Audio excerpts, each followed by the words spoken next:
रूप से मिलनी चाहिए। क्योंकि एक बार को आप सोचिए, आखिर उस बच्चे की गलती क्या होती है जो एक गरीब घर में पैदा होता है और उसको बेहतर शिक्षा से वंचित होना पड़ता है। शिक्षा के सामने एक पैसे की दीवार खड़ी है, जो जितनी ऊंची दीवार लांघ सकता है, जो जितना अधिक पैसा शिक्षा पे खर्च कर सकता है, वो उतनी बेहतर शिक्षा पा सकता है। लेकिन अगर एक देश एक है, लोकतांत्रिक देश है, तो शिक्षा भी सबको एक समान रूप से तो मिलनी ही चाहिए। आज परिस्थिति ये है कि एक तरफ तो प्राइवेट स्कूल हैं जो लूट के अड्डे बने हुए हैं, वहां पे आप एडमिशन कराने जाएंगे तो सिर्फ एडमिशन के नाम पे ही आपको 10,000 20,000 रुपए देना होगा।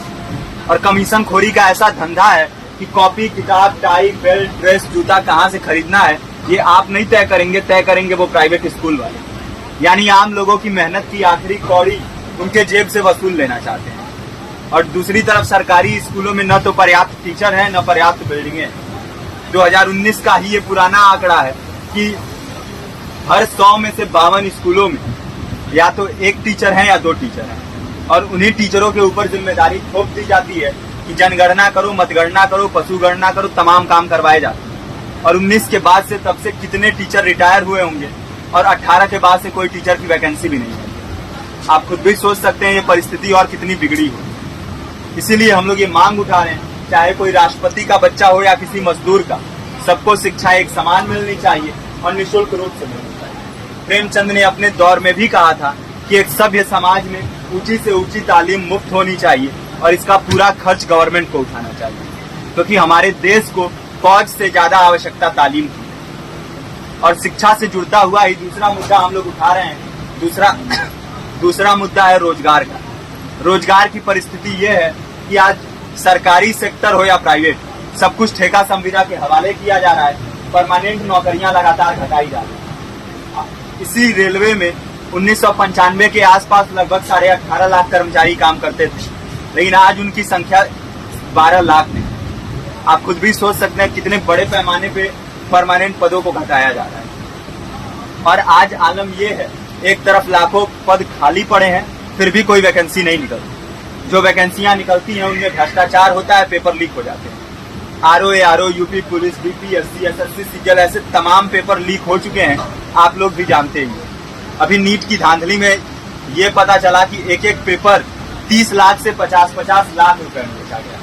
हम और आप तो ये पैसा नहीं दे सकते। पूरी की पूरी कारस्तानी सरकार, प्रशासन, शिक्षा माफियाओं की होती है। और भुगतता कौन है? आम घरों के लोग, जो लोग सालों साल तैयारी करते हैं, दिन भर में 10-10 घंटे, 12-12 घंटे पढ़ते हैं। और इतनी कड़ी मेहनत के बाद, सालों साल की मेहनत के बाद उनके हाथ लगती है तो सिर्फ हताशा, निराशा, अवसाद।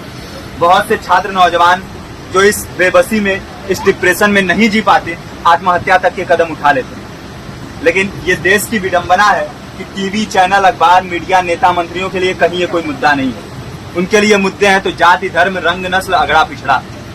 आज जब पूरी परिस्थिति इतनी भयावह है तो ये जरूरी है कि लोगों के बीच में जाया जाए, लोगों को संगठित किया जाए और एकजुट किया जाए। क्योंकि आज अगर अपने मुद्दों पर बोलेंगे नहीं तो कल को ये परिस्थिति और बिगड़ेगी। हो सकता है ले दे के अपनी जिंदगी तो हम लोग काट ले जाएंगे, लेकिन आने वाली पीढ़ियों को क्या भविष्य देके जाएंगे, ये भी सोचने वाली बात है। हमारे साथी ने आपको पर्चा दिया है, पर्चा आप तक पहुंच गया है। पर्चे में और भी बातें हैं, इसको पूरा विस्तार से पढ़िए।